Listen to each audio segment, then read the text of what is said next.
Morning, everyone, and welcome to the morning market review with myself, Russell Shaw, the senior market specialist at FXCM. My email address is r@fxcm.com, and today is Tuesday, the 16th of August, 2022. Just going to bring up the high risk investment warning, and I'm not going to go too long this morning. I don't know if you can hear, but I'm really under the weather. Said I was getting a bit ill on Friday, and it's really hit me hard. And I was feeling a little better last night, but I've woken up feeling a bit off. So apologies for that. But I've written down a few points I want to get through. I don't think I'm thinking as clear as I need to be. So just fair warning about that. And but I think there's some interesting things that we'll just mention this morning. Here's our market commentaries disclaimer.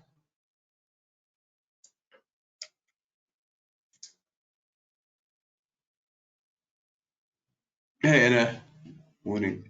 Yeah, Rob, thank you very much for that. Yeah, last night it seemed to be doing okay, and had a few meetings this morning. I've just cancelled them. All right, here's our references.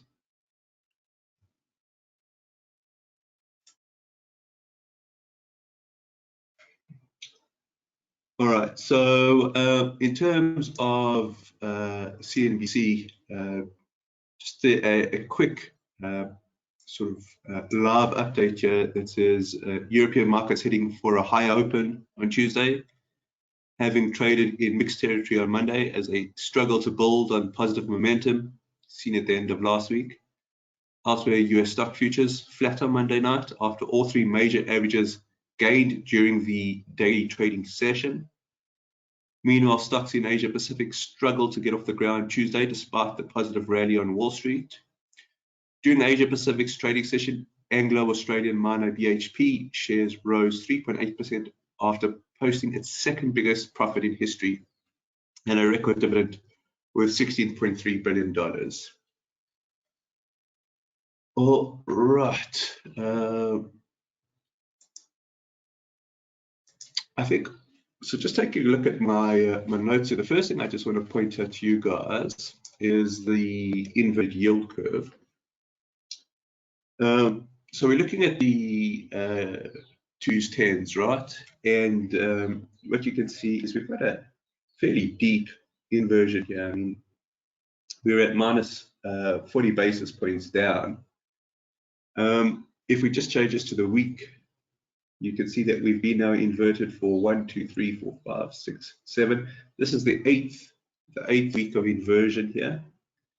This inversion over here, I don't think counts. It was kind of a dip below.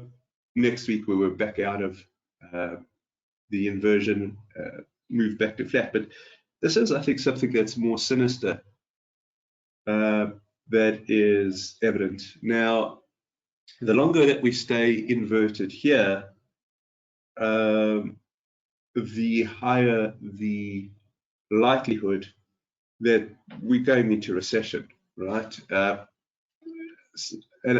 mean, economic activity slowdown that is notably weaker than we are right now. So I think the inversion here, we want to watch, because if we go back a slight inversion here, we go back, let's just go. So here is the global financial crisis. Here's the global financial crisis. We're much deeper now in terms of the inversion than where we were with the global financial crisis. However, the depth, I think, is less important than the duration of the inversion. So we had a fair length of time prior to the global financial crisis, where the and I think that's where the damage was done with the inverted yield curve. But a deep inversion surely mixed with a lengthy inversion, well, that's going to be sort of like here's the pre-tech wreck. So here's so kind of at the pre-tech wreck. So this is, excuse me. So this is something that I think is worth keeping an eye on. So how does a yield curve invert? So let's just discuss that for a moment, and then let's just discuss what it actually means, right? So I'm just going to bring up Microsoft Paint, and just to give you a heads up where I'm going with this, we'll do some analysis on the DAX, US 30, and the US dollar. So, but I think this is going to set sort of an appropriate tone. So you've got a yield curve, okay, and then what you've got is, we'll just call this sort of, let's call it 2 years, short term, and here is 10 years, which we'll use as sort of the long term.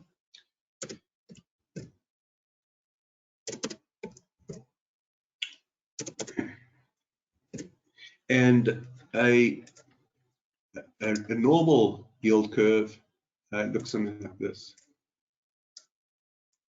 It's like something like that. That's a normal yield curve, sort of an upward sloping yield curve. I'm just going to make it linear. It's easier. And it's excuse me. And what this is effectively telling you is that if you buy if you invest, let's say you invest in a 10-year bond, well, you expect to be rewarded for the extra duration, the length of time, the maturity, because there's a certain risk associated with maturity. There's a certain opportunity cost associated with maturity, and it should, in a normal sort of working economy, you should be rewarded for that. It's also telling you that interest rates into the future are going to be higher, and higher interest rates tend to indicate growth. But that's not what we have. We've got this. This is what an inverted yield curve looks like. I'm just using linear, where the 2 years are, the yield for the 2 years are higher than the 10 years. And this is telling you that interest rates are probably going to be lower in the future. Or while interest rates are going to be lower in the future, it's indicating that they're going to need to be lower to boost a weak economy. Okay, and the way that this kind of interacts and the gradient sort of shifts from positive to negative. When you've got central banks, I'm just going to put CV, central bank activity on the front end. So monetary policy tends to be more influential on the front end of the curve. And this would just be sentiment, just general market sentiment will be more influential on the long end. So now that we've got a steep now that we've got an inversion, you can see that the aggressive monetary policy has pushed the short end much higher than the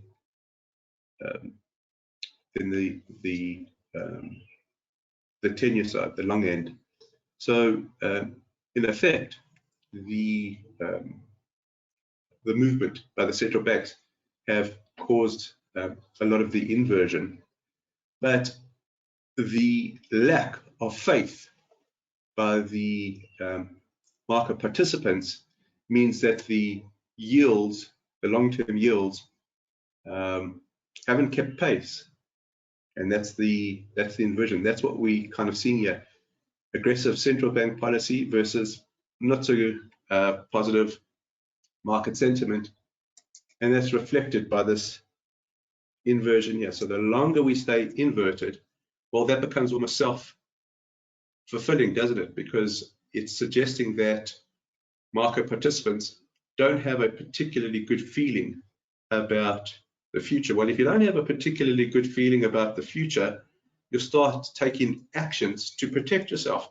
And that's the self-fulfilling prophecy starting to kick in. Now, what's interesting here is, well, what's one way to move from an inverted yield curve to flat and back to a positive side? Well, one of the ways to do it is obviously to bring your monetary policy into some sort of rate cutting regime. In other words, you start bringing your short end down, and effectively it kind of flattens, and then perhaps even kind of steepens.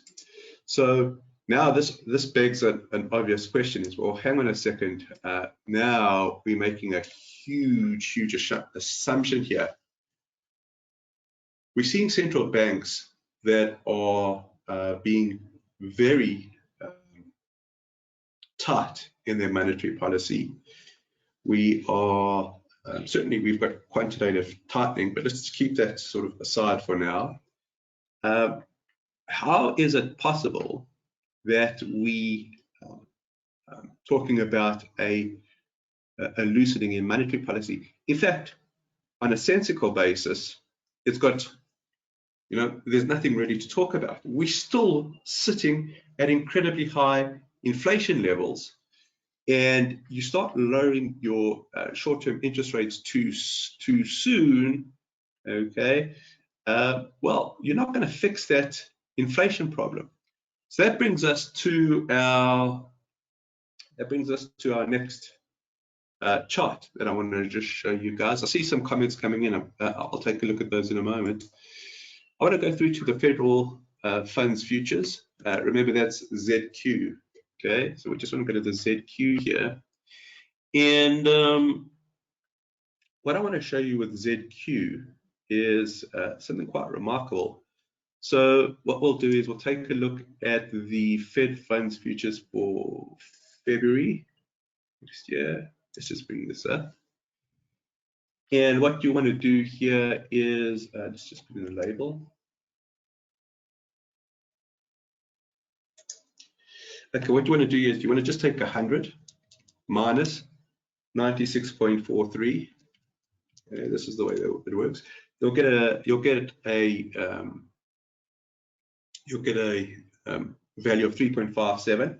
That 3.57 is effectively what the market expects the Fed funds futures to be come February. Okay, that's the way these work. So you got 3.57% February. Let's go through to March.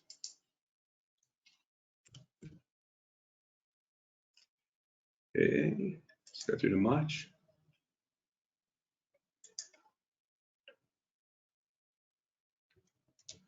Okay, then we've got 100 minus 96.42. That brings us to 3.58. So February was 3.57. March, we've got 3.58. Rates are still increasing. Okay, let's go to April.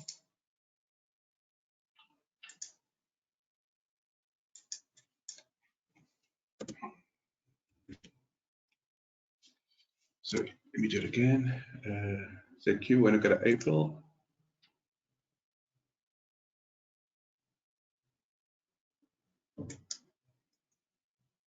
All right, let's go 100 minus 96.39.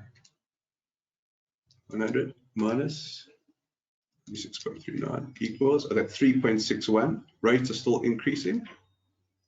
Okay, rates are still increasing.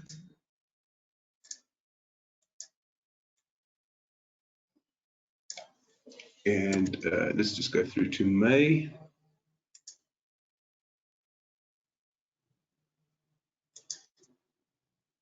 Oh, wait a second. Now we've got, it went from 96.39 to 96.42.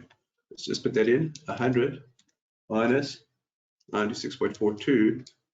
That's back down to 3.58. So between April and May, we get a pivot from 3.61 to 3.58. Okay, just this is key. Okay, the April sees a terminal rate. Terminal means the kind of the height of the cycle of 3.61%. Okay, and then come May, we're back down to 3.58. Now, this is the question I pose to you guys. Why would you lower rates? What's the point of lowering rates? Okay, you've got to lower rates to stimulate the economy, right? Got it? So May, there is a pivot. Okay, there's a pivot. Now, come back to the inverted yield curve.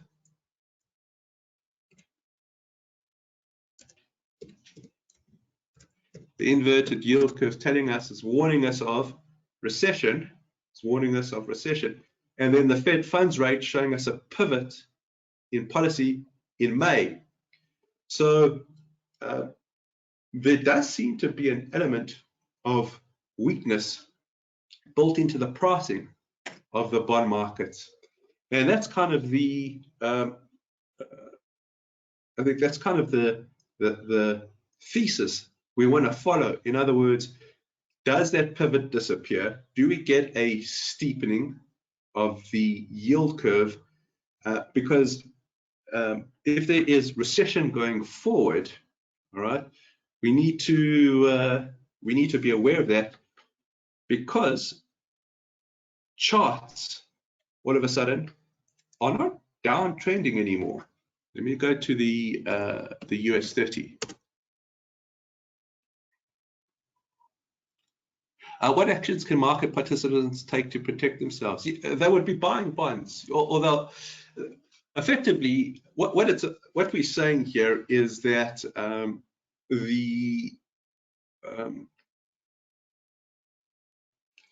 what we're saying here is that I think that the markets may be ahead of themselves. I think that's effectively what we're saying here, Anna. Just coming down to the US 30 again, we're looking at the weekly chart here. Okay, and let's just put in our peaks and troughs. I can feel that I'm sort of not being as clear as I want to be. I'm begging your pardon. It's just I am. What's going on here? It's just a bit cloudy today. All right, let's put in that again. P. Okay, here's our reference peak. All right, let's just put in our let's just put in a trough over here.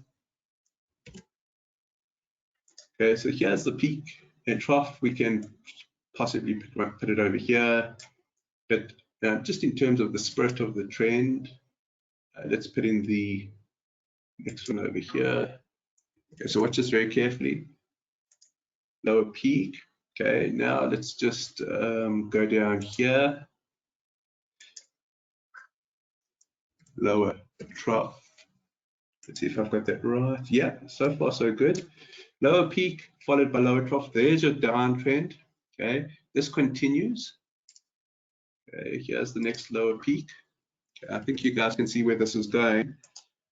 Here's the next lower trough.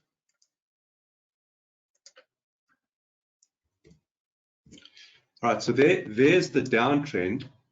There's the downtrend. Now we're on the weekly scale. We don't have a lower peak.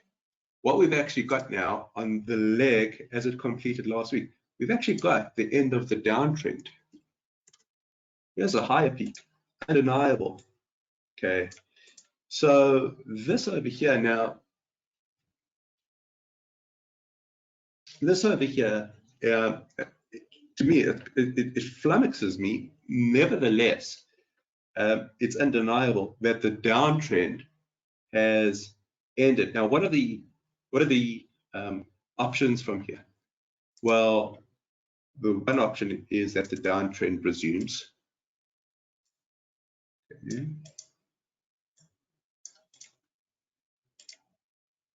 So something like that would be a resumption of the downtrend, sort of a peak, trough, lower peak, lower trough. But of course, the other option, well, hang on a second. This is the beginning of the next bull, okay? Higher trough. But how could that be, given what the bond markets are telling us? So you can just see how, in my opinion, how tough this market is, because it does seem to be some sort of, I guess, disconnect or ambiguity in terms of risk markets. Risk markets now, we've got the downtrend's done.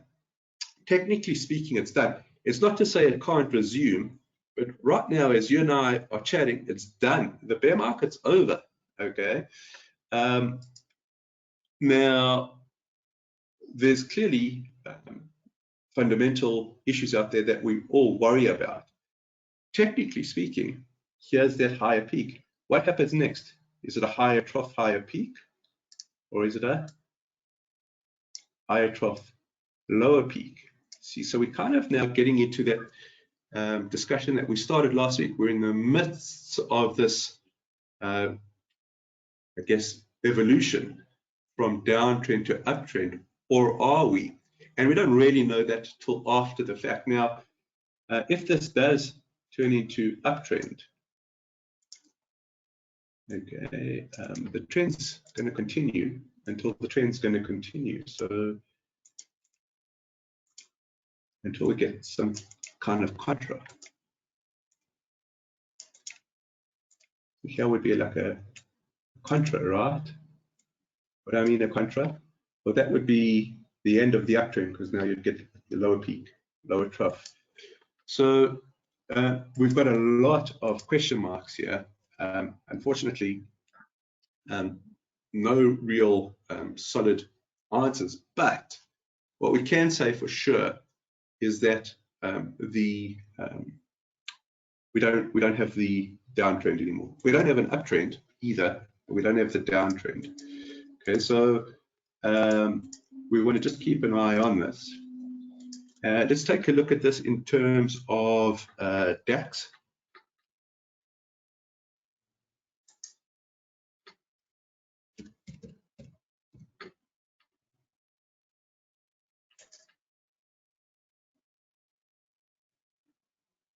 Okay, so you can see that the DAX here, not quite as positive as the Dow, right? So let's put in our reference from this point here, the peak.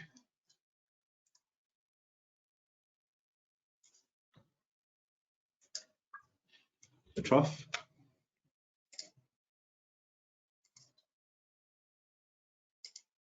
There's the lower peak. Okay. There's the lower trough.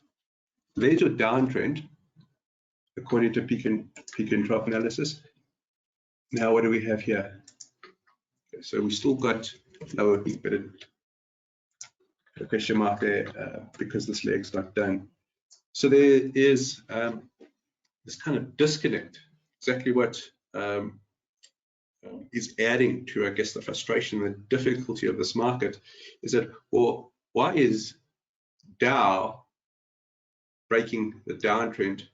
DAX isn't. S&P is breaking its downtrend as well.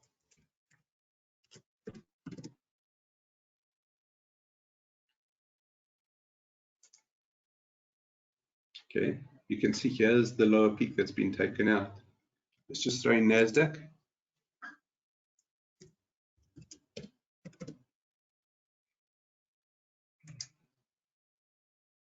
Okay, there let's take it out. It's broken its downtrend. None of these have started uptrends, even though this is a very influential leg on the NASDAQ. For it to be an uptrend, just want to follow the definitions. What's the definition? Must have a higher trough soon as it has a higher trough, it's the next higher peak, that's the start. And we're looking again on a weekly basis. So we've gone primary trend, and we want to keep an eye on this. Now, just to add more into the mix here, just a couple of more notes. I want to go back to the real rates.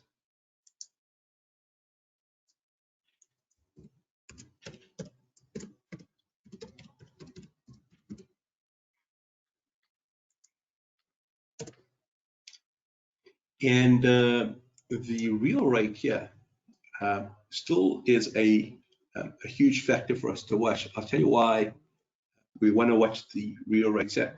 It's good because Fed officials don't want real rates to go negative. They can't afford them to go negative right now. Inflation's not under control. So this over here now adds to a conundrum. So let's just list the variables that we have to deal with here. Okay, so we've got inverted yield. Okay, we've got pivot in policy from May. Why? Are we going to be in such a dire we're going to be in such a dire state that we're going to have to pivot? That seems abnormal considering where inflation is at the moment. So we've got inverted yields, pivoting policy from May. Why? We've got break in downtrend, US, Europe. Why? Okay. And how can we be talking about a pivot when Fed doesn't want negative real rates? Okay, so you can see the difficulty in terms of the variables that we're dealing with. By the way, this is probably this is cause and effect I would expect from unlimited QE. I think that's what we're seeing here. And just the one last chart to look at here is US dollar, because it's actually showing resilience.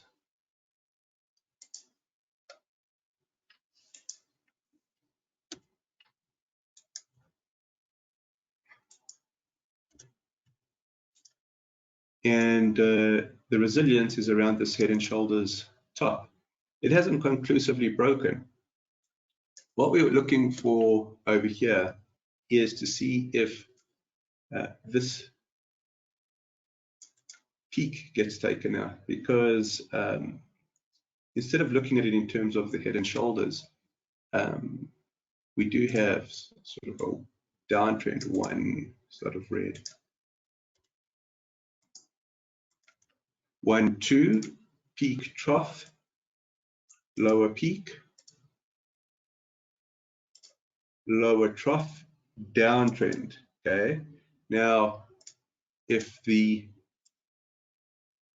leg over here makes another lower peak, do we get another lower trough?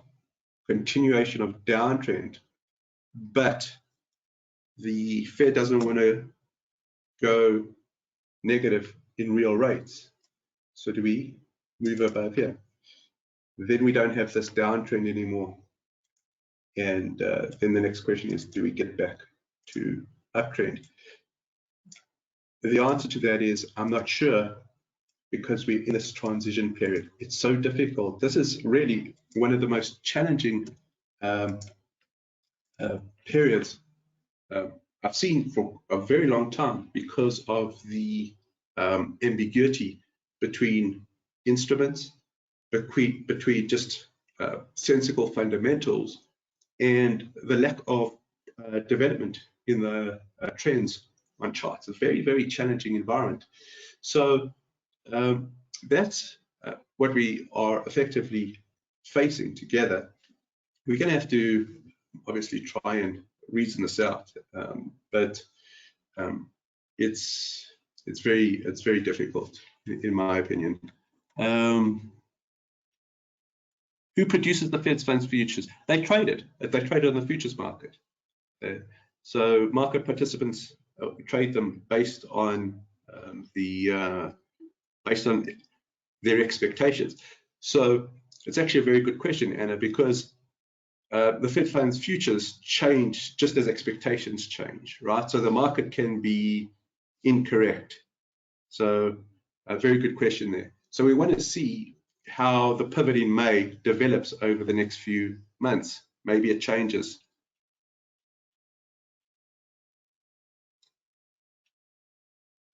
All right, so here's a cool,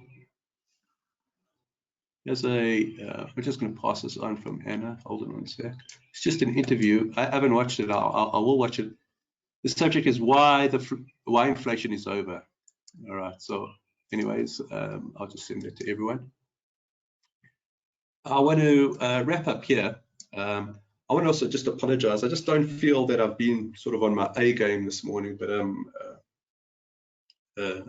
just not feeling particularly well. Just before I sign out, are there any questions? Any other questions? Please please type those through. I'll see. We will hopefully, you know, I'll have a bit of a rest today. I'll relax throughout the day. Hopefully, sort of come back stronger. You know, come back tomorrow. Hopefully stronger and with more sense in my head. Lots of vitamin C for sure. All right, guys, I'm going to wrap up here. Thank you very much for joining this morning. Again, tried my best. Apologies, I don't feel I was 100% on my A game, but I think that the inverted yield curve, Fed funds futures, real rates are key areas for us to focus on. Thanks very much, guys. Speak to you soon.